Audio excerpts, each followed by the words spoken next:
What's up, everybody? My name is Josh LaFleur from Late Star Piano.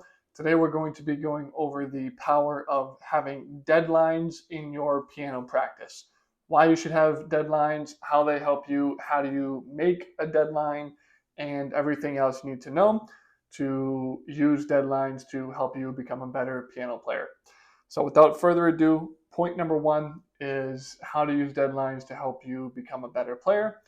Is first thing you need to do is figure out your short or long-term goal. So we are setting up deadlines because we have goals. And whenever you have a goal, then you need to have some kind of time-bound agenda that goes along with that goal, right? So the first thing we need to figure out is deadlines is how long do we want this goal to be?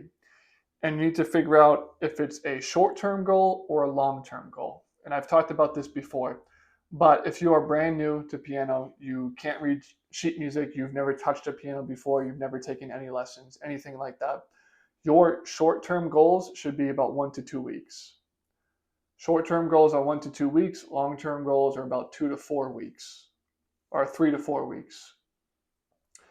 And short-term goals are so short because when you're brand new to the piano like that, you need to be getting reps under your belt, right? So if you have a song that you're working on, you should be able to play that song at least 90% of the way within 1 to 2 weeks for a short-term goal. And what is 90%? 90% is you can play it at tempo.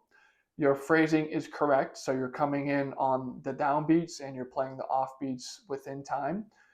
You're playing the correct notes, right? And again, you're at tempo. So if your phrasing is correct, you're holding the notes for the correct duration that they're supposed to be. You are playing at the target tempo of the song and you're hitting the right notes. If you can do all that within 1 to 2 weeks, that's a good short-term goal. You can kind of retire that piece and move on.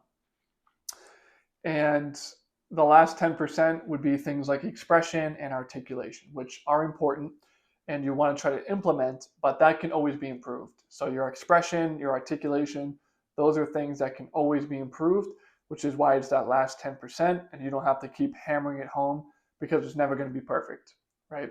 So you don't have to have perfect expression, but you do have to have perfect tempo, perfect phrasing, and then playing the perfect notes. Long-term goals would be the same thing, except within that 2 to 4 weeks. So within that, within that 3 to 4. So long-term goals within that 3 to 4 weeks.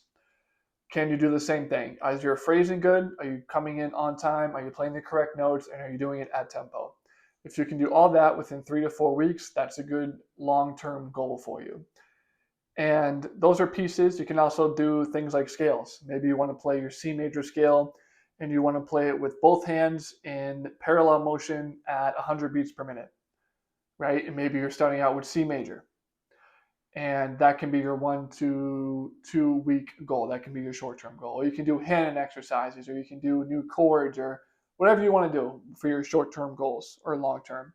But the point is to have deadlines, and for this to work, you have to choose your mission, and then you have to categorize that mission into either short-term or long-term. So I kind of went off on a tangent there, but that's important to what I'm saying here is you have to have everything categorized in its right spot so you can know exactly what needs to be done and so you're not wasting any time in doing so. Point number two is you need to set a date that you want to have it done. So I'm not going to hammer this home because we kind of just did. But if it's short-term goals, it should be between 1 to 2 weeks. Long-term goals, it should be between 3 to 4 weeks. So now we know what we want to do. We know when we want to do it by, and we know how long it should take us. So those are three things that we need to set deadlines to help us actually play what we want to play and get better. So those three pieces are the first. Next is, again, we don't want to, once we have those three pieces, we know what we want to do, we know how long it should take, and we know when we want to be done by. That is so crucial because we don't want to just pick a piece and say, okay, I'll play this whenever I can, whenever I'm done with it, I'm done. No, that's not what you want to do. You don't want to do that because what's going to happen is you're going to pick a piece and you're going to end up playing it and practicing it for 2 months. And that's way too long if you're a beginner to work on one piece. 2 months is way too long because, again, you want to get the reps in. So you want to be able to learn how to learn songs, right? That's point number one. You want to learn how to learn songs. And you can only do that when you actually learn songs in full. Even if they're easy songs, even if they're only a page long, you need to go through that process of learning how to play a song from beginning to end. And if it takes you 2 months to learn one piece, that's way too long. It's too difficult for you. Just put it away for now. Revisit it in a month or two, but right now it's too much. And another thing too is there's something called Parkinson's Law. And Parkinson's Law states that work expands to fill the time available for its completion. So work expands to fill the time available for its completion. What does that mean? It means if you don't have a deadline, which is the whole point of this video, if you don't have a deadline, then your work is going to expand. It's going to take you 10 times as long as it normally would.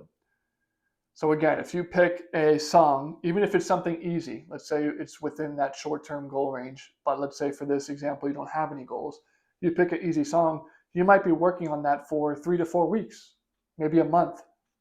You might be working on it for 6 weeks, when in reality, you should have set that deadline to be done with it in 1 to 2 weeks and then move on. But if you don't have these deadlines, if you don't have these goals in place, that's where Parkinson's Law comes in.